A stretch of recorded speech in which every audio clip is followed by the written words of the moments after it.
Welcome to Chennai city garden. So இன்றைக்கி பார்த்திங்கன்னா நம்ம கொய்யா நாற்று எப்படி வளர்க்குறது. எல்லாருக்குமே பார்த்திங்கன்னா நம்ம மாடி தோட்டத்தில் பழச்செடிகள் வளர்க்கணும் அப்படின்னு ஒரு ஆசை இருக்கும். அதில் பார்த்திங்கன்னா நம்ம வளர்க்கக்கூடிய ஒரு பழம்னு பார்த்திங்கன்னா கொய்யா. ஸோ நீங்கள் செடியாகவும் வாங்கலாம் நர்சரியில், இல்லைனா பார்த்திங்கன்னா நம்ம ரெகுலராக வாங்குவோம் இல்லையா, பழங்கள் வாங்குவோம் இல்லையா, அதில் ஒரு பழத்தை நல்லா பழுக்க வச்சு நாற்றை உருவாக்கி அதை செடி மரமாக மாற்றலாம். ஸோ அதை தான் இன்றைக்கி நான் காமிக்க போகிறேன் உங்களுக்கு வீடியோவில். நான் வாங்கின ஒரு பழத்தில் எப்படி நாற்று உற்பத்தி செய்கிறது அப்படின்றதான் இன்றைக்கி காமிக்க போகிறேன். அதுவும் முக்கியமாக சிகப்பு கொய்யா. இந்த நான் காமிக்கிற மரம் பார்த்திங்கன்னா இது பார்த்திங்கன்னா சிகப்பு கொய்யா கிடையாது, நார்மல் கொய்யா தான். நீங்கள் பார்க்கலாம், இங்கே நிறைய காய்கள் வந்திருக்கு இல்லையா. இது பார்த்திங்கன்னா நான் செடியாக வாங்கினது. ஸோ அதனால தான் நிறையா இந்த மாதிரி காய்கள் வந்திருக்குங்க. பட் ஆனால் நான் ட்ரை பண்ணக்கூடியது பார்த்திங்கன்னா சிகப்பு கொய்யா. ஸோ அதுக்கு பார்த்திங்கன்னா பலவிதமான மருத்துவ பயன்கள் இருக்குங்க. ஸோ முக்கியமாக என்னென்ன மருத்துவ பயன்கள் இருக்குது அப்படின்னு நான் சொல்கிறேன். அந்த மருத்துவ பயன்கள்லாம் நம்ம பார்த்துட்டு பார்த்திங்கன்னா பின்னாடி நாற்று எப்படி உற்பத்தி செய்கிறது அப்படின்றத நான் சொல்கிறேன். ஸோ கொஞ்சம் பொறுமையாக பாருங்கள், கண்டிப்பாக உங்களுக்கு யூஸ்ஃபுல்லாக இருக்கும்.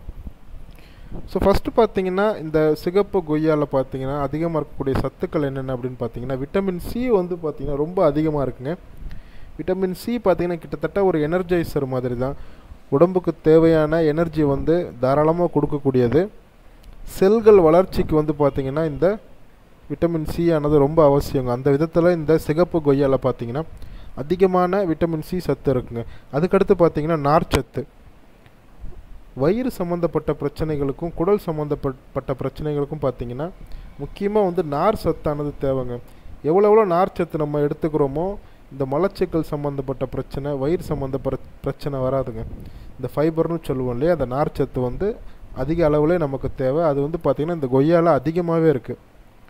ஸோ நம்ம ஜென்ரலாகவே ஸ்நாக்ஸ் சாப்பிட்றது அப்படின்னு பார்த்திங்கன்னா அதிகபட்சம் எண்ணெயில் பொரிக்கப்பட்ட உணவுகளை சாப்பிட்றதே பழக்கமாக வச்சுருக்கோங்க. அது ரொம்ப கெடுதல் நமக்கு தெரியும்.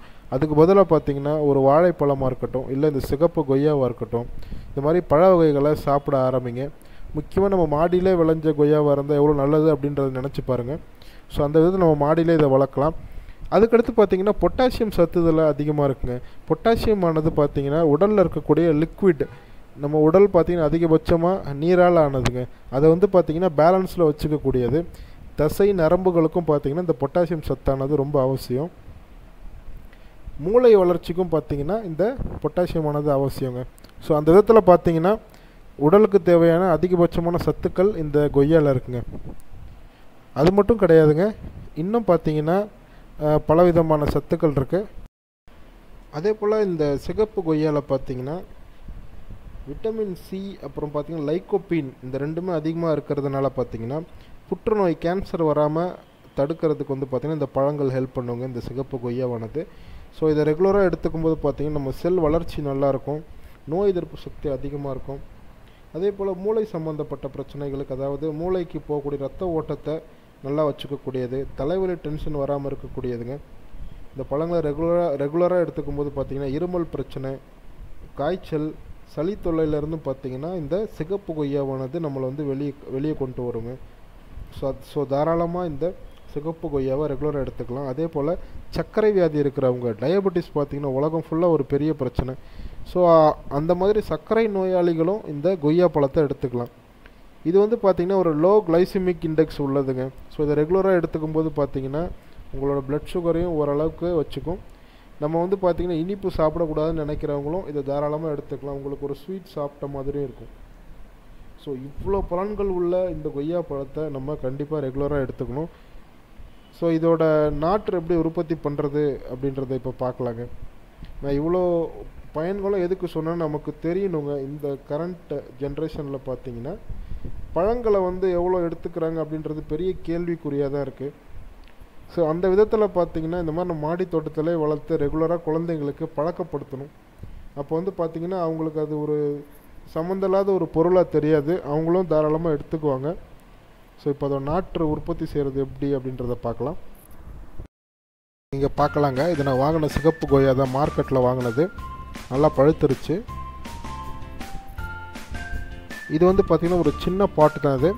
இதில் சாயில் மிக்ஸ் பார்த்திங்கன்னா 50% கொக்கோபீட், 50% வெர்மி கம்போஸ்ட், அதுதான் நான் போட்டிருக்கேன் நாற்றை உற்பத்தி செய்கிறதுக்கு. ஸோ தனித்தனி பீஸாக கட் பண்ணிக்கலாங்க. அப்படியே செப்பரேட்டாக பீஸாக அப்படியே வச்சு அது மேலே மண் போட்டு கவர் பண்ண போகிறேன். ஸோ இது எத்தனை நாளாக வருது அப்படின்றத பார்க்கலாம் நீங்கள் எவ்வளோ சிகப்பாக இருக்குது அப்படின்றத. இந்த மாதிரி நீங்களும் பார்த்தீங்கன்னா வாங்கக்கூடிய பழங்கள்லேருந்து ஒரு பழத்தை பழுக்க வச்சு இந்த மாதிரி நாற்று உற்பத்தி செய்ய முடியும். ஸோ பீஸ் கட் பண்ணியாச்சு. அதை வந்து பார்த்திங்கன்னா இந்த மண்ணில் வச்சு அது மேலே நம்ம இன்னும் கொஞ்சம் மண்ணை போட்டு கவர் பண்ணிக்கலாம்.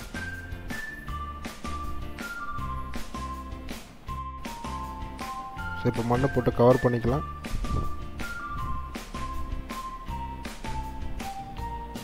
ஃபஸ்ட்டு என்ன நினச்சேன்னு பார்த்தீங்கன்னா சீக்கிரமாக ஜெர்மினேட் ஆயிரும் அப்படின்னு நினச்சேங்க.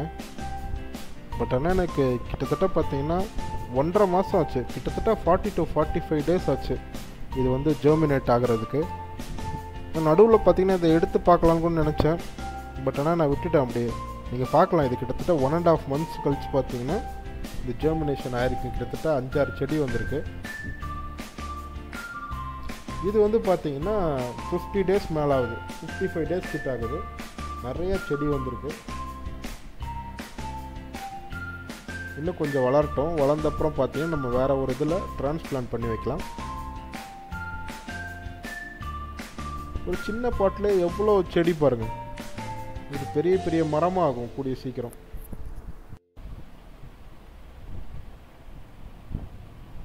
ஸோ இது பார்த்தீங்கன்னா 60 days கிட்ட ஆகுதுங்க.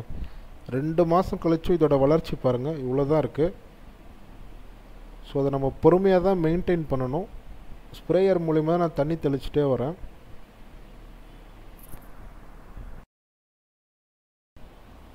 ஸோ இது பார்த்திங்கன்னா கிட்டத்தட்ட 60 days ஆகுது. இப்போ வந்து பார்த்திங்கன்னா இந்த சின்ன சின்ன சீட்லிங்ஸை வந்து தனித்தனி இந்த மாதிரி சின்ன பாட்டில் செப்பரேட்டாக ஒரு செடி மட்டும் நான் எடுத்து வைக்கிறேன். அதுக்கு தேவையான சாயில் மிக்ஸ் வந்து பார்த்திங்கன்னா வேர்மி கம்போஸ்ட் பாதியும் மிச்ச பாதி வந்து கொக்கோபீட், இந்த 2 தான் நான் ஆட் பண்ணியிருக்கேன். அதில் வந்து பார்த்திங்கன்னா நான் ஒரே ஒரு செடி மட்டும் எப்படி டிரான்ஸ்பிளான்ட் பண்ணுறேன்றதை காமிக்கிறேன் பாருங்கள். ஒரே ஒரு செடி மட்டும் பார்த்திங்கன்னா எடுத்து வச்சாச்சு. அதில் தண்ணி ஊற்றிக்கலாம். கீழே வந்து பார்த்திங்கன்னா இந்த மாதிரி ஒரு பிளேட்டில் தண்ணி வச்சு வைக்கிறேங்க. எப்போவுமே அதுக்கு தண்ணி இருக்குன்றதுனால. இது பாருங்கள், நான் ஒரு செடி மட்டும் எடுத்துட்டேன் இல்லையா, மிச்சம் இருக்க செடியெல்லாம் எவ்வளோ உயரமாக வளர்ந்துருக்குன்னு பாருங்கள். இது 2.5 months ஆகுதுங்க. எல்லா செடியும் நல்லா வந்துருச்சு, நீங்கள் பார்க்கலாம். இதுதான் ப்ராப்பர் நாற்று. இதுக்கடுத்து வந்து பார்த்திங்கன்னா நீங்கள் எங்கே வேணால் டிரான்ஸ்பிளான்ட் பண்ணி வைக்கலாம். ஸோ நான் இதில் வந்து ஒரு செடியை வந்து ஒரு சின்ன பாட்டில் நான் டிரான்ஸ்பிளான்ட் பண்ணி வச்சுருக்கேன். நீங்கள் பார்க்கலாம், ஓரளவுக்கு வளர்ந்துருக்கு இல்லையா. இதுக்கு தேவையான க்ரோ பேக் பார்க்கலாங்க. மினிமம் ஒரு 18 inch க்ரோ பேக் வச்சுக்கோங்க கொய்யா மரம் வளர்க்க இந்த மாதிரி. ஸோ நான் டிரான்ஸ்பிளான்ட் பண்ணி வச்சு நீங்கள் பார்க்கலாங்க. ஒரு 3 செடி நாற்று வந்து நல்லா வளர்ந்துருக்கு, நீங்கள் பார்க்கலாம். அதில் பெரிய நாற்று எடுத்து இதில் நான் ஊண்ட போகிறேன். ஸோ எப்படின்றத பார்க்கலாம் இப்போது.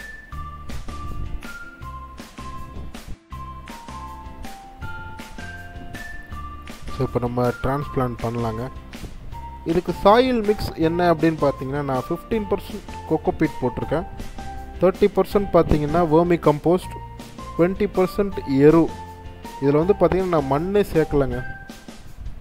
Cocopeat 50%, 30% vermicompost, 20% dried cow dung அதாவது எரு. அதில் வந்து பார்த்தீங்கன்னா இந்த 18 inch க்ரோ பேக்கில் வச்சுருக்கேன். நீங்கள் பார்க்கலாம், இப்போ நாற்று ஊண்டியாச்சு. அவ்வளோதாங்க, நம்ம ப்ரொசீஜர் வந்து இவ்வளோ தான். கூடிய சீக்கிரம் பார்த்தீங்கன்னா இது வளர்ந்த வீடியோவை நான் செப்பரேட்டாக போடுறேங்க. நான் உங்களுக்கு இதில் வந்து பெனிஃபிட்ஸோடு சொல்லியிருந்தேன். இன்னும் 2-3 வீடியோ அப்புறம் பார்த்தீங்கன்னா செப்பரேட்டாக இந்த நாற்று வளர்க்குறது மட்டும் செப்பரேட்டாக போடுறேன். ஸோ அதுவும் கண்டிப்பாக உங்களுக்கு யூஸ்ஃபுல்லாக இருக்கும். ஸோ நீங்களும் பார்த்தீங்கன்னா இந்த மாதிரி கொய்யா நாற்றுகளை நீங்கள் வளர்க்க ட்ரை பண்ணுங்கள். உங்கள் மாடி தோட்டத்துலேயும் பார்த்தீங்கன்னா ஒரு பழச்செடி இருக்கும்போது பார்த்தீங்கன்னா உங்களுக்கு ஒரு சந்தோஷமாக இருக்குங்க. கூடிய சீக்கிரம் பார்த்தீங்கன்னா இதுக்கு தேவையான உரங்கள் என்ன, இது வளர்க்குறதுல என்னென்ன ப்ராப்ளம்ஸ் நம்ம ஃபேஸ் பண்ணுவோம், அதை எப்படி நம்ம ரிசால்வ் பண்ணுறது அப்படின்ற பல விதமான இன்ஃபர்மேஷனோட வீடியோ போடுறேன். நீங்கள் கொய்யா மரம் உங்கள் வீட்டில் வச்சுருந்தீங்கன்னா கமெண்ட்ஸில் மென்ஷன் பண்ணுங்கள். கண்டிப்பாக வந்து பார்த்திங்கன்னா உங்களுக்கு யூஸ்ஃபுல்லாக இருக்கும் அப்படின்னு நம்புகிறேன். இந்த வீடியோ பிடிச்சிருந்துச்சுன்னா லைக் பண்ணுங்கள், ஷேர் பண்ணுங்கள், முக்கியமாக சப்ஸ்கிரைப் பண்ணுங்கள். தேங்க்யூ.